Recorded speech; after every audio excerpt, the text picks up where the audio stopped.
So, has anyone ever called you lazy? What if I told you that wasn't an insult, but maybe a sign of a highly efficient mind? Today, we're going to unlock the psychological secrets of smart laziness to help you study way more effectively and absolutely crush your exams.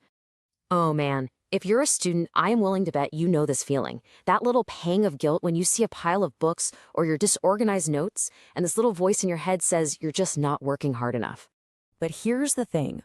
What if that voice is just wrong?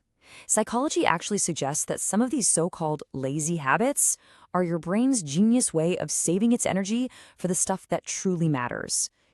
Like tackling complex problems and achieving deep learning. So here's our roadmap. We'll start by asking that big question. Is it laziness or genius? Then we'll dive into 5 key strategies: selective organization, the deep thinking pause, mind-refreshing rest, the search for meaning, and finally, how to build your internal motivation. First up, let's talk about that messy desk. Yeah, to an outsider, it might look like pure chaos, but it could actually be a sign that your mind is anything but. This illustrates a really key principle. Highly efficient minds just don't waste mental fuel on organizing everything. They instinctively know how to prioritize. So while your dorm room might be a bit of a disaster, your digital notes for that history final are probably perfectly structured. See? That's not laziness. That's your brain strategically investing its limited energy right where it counts. Okay, next, let's look at something that feels a lot like procrastination. When you're staring down a really difficult exam question and you just pause. That hesitation might actually be a powerful problem-solving tool. This is called cognitive reflection. It's that brief pause you take before diving into a multi-step physics problem. Instead of just jumping to the first formula that pops into your head, you're actually considering all the variables, the goal. On a multiple-choice test, it's resisting that obviously attractive answer to first eliminate the tricky ones. You're not procrastinating, you're strategizing. Exactly. That pause is an investment. It's what separates a knee-jerk, probably incorrect response from a well-reasoned, correct one. It is the difference between just answering a question and truly solving the problem.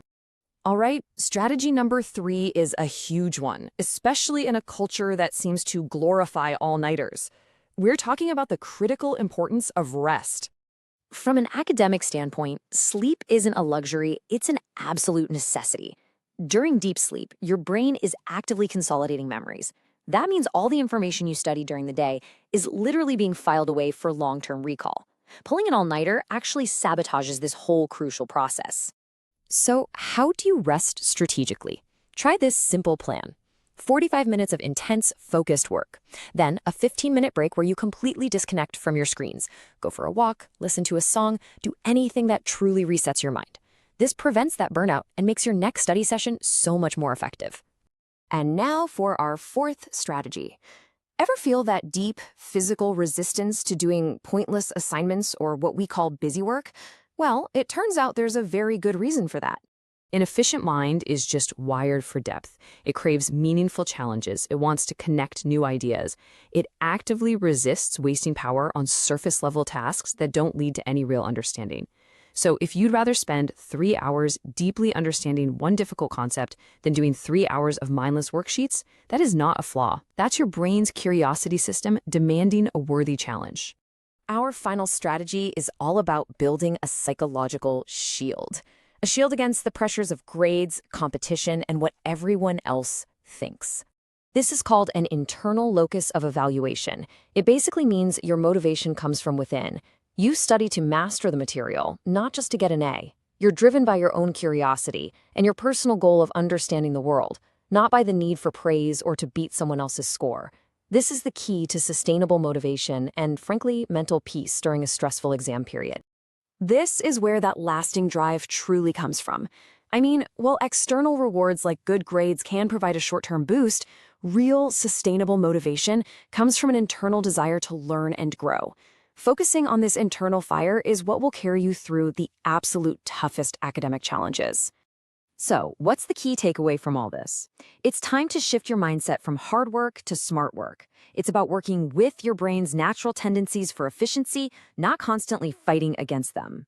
So let's recap your new superpowers. You can now consciously choose where to focus your mental energy, use those deliberate pauses to solve complex problems, leverage rest as a performance tool, seek out meaningful learning, and fuel your journey with unshakable internal motivation.